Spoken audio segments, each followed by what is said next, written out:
भोपाल से प्रस्तुत हैं प्रादेशिक समाचार।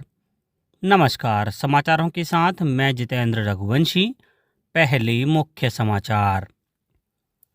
प्रधानमंत्री नरेंद्र मोदी ने कोलंबो में श्रीलंका के राष्ट्रपति के साथ द्विपक्षीय वार्ता की, कई समझौतों पर किए हस्ताक्षर। केंद्रीय गृह मंत्री अमित शाह ने माओवादियों से की आत्मसमर्पण कर मुख्यधारा में शामिल होने की अपील। आज के समय में एआई प्रासंगिक विषय, कहा मुख्यमंत्री डॉक्टर मोहन यादव ने। और प्रदेश में पोषण पखवाड़ा 8 अप्रैल से होगा शुरू। अब समाचार विस्तार से। प्रधानमंत्री नरेंद्र मोदी ने कोलंबो में श्रीलंका के राष्ट्रपति अनुरा कुमारा दिसानायके के साथ द्विपक्षीय वार्ता की। वार्ता का उद्देश्य दोनों देशों के बीच रणनीतिक और विकास संबंधी भागीदारी को मजबूत बनाना है। दोनों नेताओं की उपस्थिति में रक्षा और ऊर्जा सहित विभिन्न क्षेत्रों में कई समझौतों पर हस्ताक्षर किए गए। संयुक्त संवाददाता सम्मेलन को प्रधानमंत्री नरेंद्र मोदी ने संबोधित किया। पिछले 4 महीनों में राष्ट्रपति दिसानायक की भारत यात्रा के बाद से उल्लेखनीय प्रगति हुई है। सामपुर सोलर पावर प्लांट से श्रीलंका की ऊर्जा सुविधा में मदद मिलेगी। मल्टी प्रोडक्ट पाइपलाइन के निर्माण और त्रिंकोमाली को ऊर्जा हब के रूप में विकसित किए जाने के लिए जो समझौता हुआ है, उसका लाभ श्रीलंका के सभी लोगों को मिलेगा। प्रधानमंत्री श्री मोदी और श्रीलंका के राष्ट्रपति अनुरा कुमारा दिसानायके ने लंबे समय से चले आ रहे मछुआरों के मुद्दे पर चर्चा की और मानवीय दृष्टिकोण अपनाने पर सहमति व्यक्त की। श्री मोदी ने हिरासत में लिए गए मछुआरों की शीघ्र रिहाई और उनकी नौकाओं को लौटाने की आवश्यकता पर बल दिया। श्रीलंका के राष्ट्रपति दिसानायके ने प्रधानमंत्री मोदी के साथ सबका विकास के दृष्टिकोण की सराहना करते हुए इसे प्रासंगिक और समय के अनुकूल बताया। प्रधानमंत्री के इस दौरे पर भारत और श्रीलंका के बीच रक्षा सहयोग, विद्युत आयात और निर्यात, डिजिटलीकरण, पूर्वी प्रांत को बहुक्षेत्रीय अनुदान सहायता, स्वास्थ्य और चिकित्सा तथा औषधि कोष सहित विभिन्न क्षेत्रों में समझौता ज्ञापन पर हस्ताक्षर किए गए। केंद्रीय गृह मंत्री अमित शाह ने अगले साल मार्च के अंत तक छत्तीसगढ़ में नक्सलवाद का खात्मा करने का संकल्प दोहराया है। छत्तीसगढ़ के दंतेवाड़ा में बस्तर पंडुम के समापन समारोह में उन्होंने माओवादियों से आत्मसमर्पण कर मुख्यधारा में शामिल होने की अपील की। श्री शाह ने छत्तीसगढ़ की आदिवासी कला और शिल्प को बढ़ावा देने के लिए बस्तर पंडुम की प्रशंसा की और घोषणा की है कि अगले साल हर आदिवासी जिले से कलाकार इसमें शामिल होंगे। गृह मंत्री राजधानी रायपुर में विभागीय समीक्षा बैठक कर वामपंथी उग्रवाद को खत्म करने की दिशा में हुई प्रगति का जायजा लेंगे। अल्पसंख्यक कार्य मंत्रालय ने वक्फ संशोधन विधेयक 2025 से संबंधित मिथकों पर कहा है कि वक्फ अधिनियम 1995 के लागू होने से पहले और अधिनियम के अंतर्गत वक्फ के रूप में पंजीकृत कोई भी संपत्ति हटाई नहीं जाएगी। मंत्रालय ने कहा है कि एक बार जब कोई संपत्ति वक्फ घोषित हो जाती है तो वह स्थायी रूप से रहती है। विधेयक केवल बेहतर प्रबंधन और पारदर्शिता के लिए नियमों को स्पष्ट करता है। मंत्रालय ने यह भी स्पष्ट किया कि वक्फ बोर्ड में गैर मुस्लिम शामिल होंगे, लेकिन वे बहुमत नहीं बनाएंगे। कोई व्यक्तिगत भूमि अधिग्रहित नहीं की जाएगी और यह विधेयक केवल उन संपत्तियों पर लागू होता है जिन्हें वक्फ घोषित किया गया है। केवल स्वैच्छिक और कानूनी रूप से वक्फ के रूप में समर्पित संपत्तियां ही नए नियमों के दायरे में आती हैं।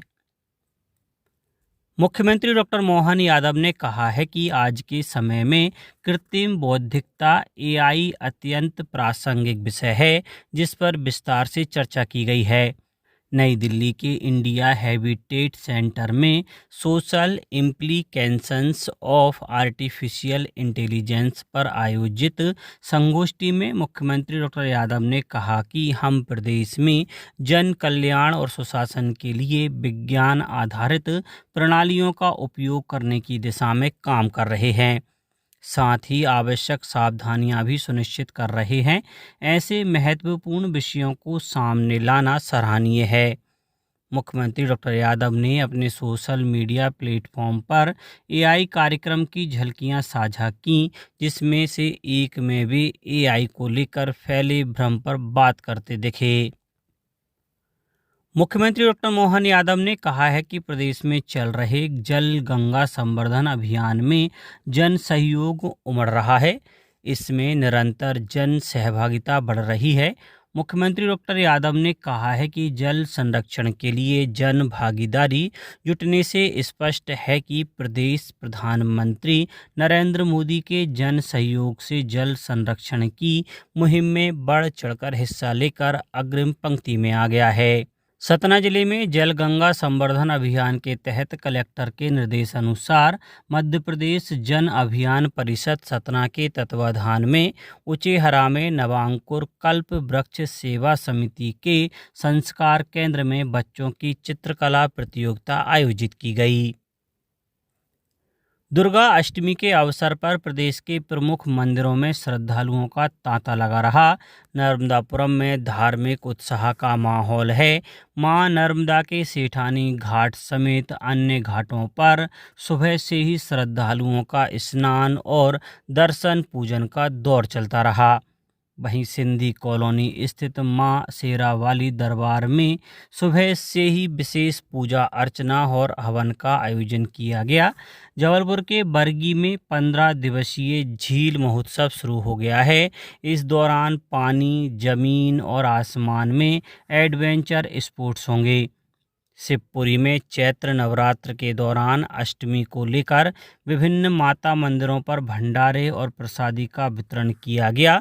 शिवपुरी की प्रसिद्ध प्राचीन राज राजेश्वरी माता मंदिर, कैला माता मंदिर, काली माता मंदिर पर भक्तों की भारी भीड़ देखी गई। आगरमालवा जिले के अनेक घरों और देवी मंदिरों में माता के 8वें स्वरूप महागौरी के रूप में कुल देवी की विशेष पूजा अर्चना की गई। इसके साथ ही हवन, पूजन, रामायण पारायण और अनुष्ठानों के साथ ही अनेक स्थानों पर कन्या भोज के आयोजन भी किए गए। प्रदेश में 7वां पोषण पखवाड़ा 8 अप्रैल से शुरू होगा। 22 अप्रैल तक चलने वाले पोषण अभियान में लोगों को व्यक्तिगत और सामुदायिक स्तर पर व्यवहार परिवर्तन के माध्यम से कुपोषण को कम करने के लिए जागरूक किया जाएगा।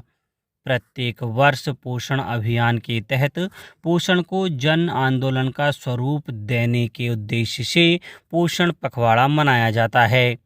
इस बार केंद्रीय महिला बाल विकास मंत्रालय ने जीवन के प्रथम 1000 दिवस पोषण ट्रैकर में लाभार्थी मॉड्यूल को लोकप्रिय बनाने, व्यापक प्रचार प्रसार, समुदाय आधारित पोषण प्रबंधन मॉड्यूल के माध्यम से कुपोषण का प्रबंध तथा बच्चों में मोटापे को दूर करने के लिए स्वास्थ्य जीवन शैली जैसी थीम पर केंद्रित विभिन्न गतिविधियों को आयोजित करने के निर्देश दिए हैं।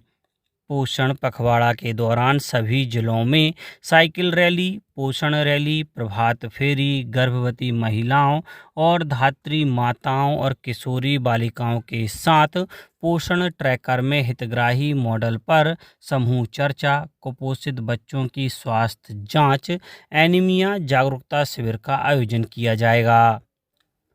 अब कुछ समाचार संक्षेप में।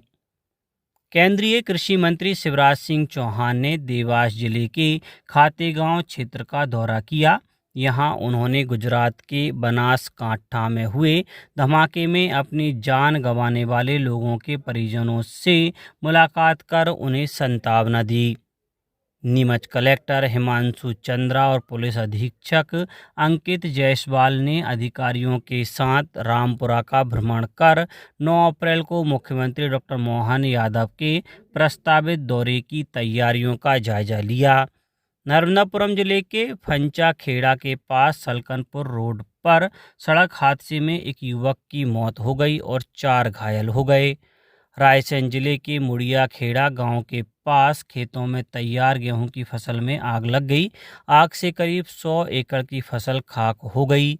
रीवा में शासकीय विज्ञान महाविद्यालय के भौतिक शास्त्र विभाग द्वारा सेमीकंडक्टर युक्तियां विषय पर 1 दिवसीय विशेष व्याख्यान का आयोजन किया गया।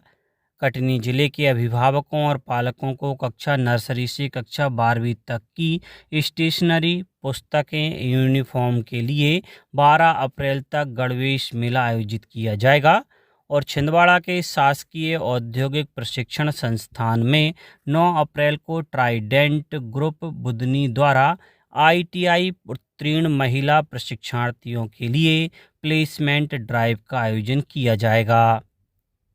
अंत में मुख्य समाचार एक बार फिर। प्रधानमंत्री नरेंद्र मोदी ने कोलंबो में श्रीलंका के राष्ट्रपति के साथ द्विपक्षीय वार्ता की, कई समझौतों पर किए हस्ताक्षर।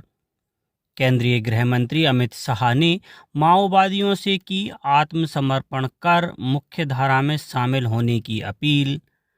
आज के समय में AI प्रासंगिक विषय, कहा मुख्यमंत्री डॉक्टर मोहन यादव ने। और प्रदेश में पोषण पखवाड़ा 8 अप्रैल से होगा शुरू। आज के इस बुलेटिन में बस इतना ही। नमस्कार।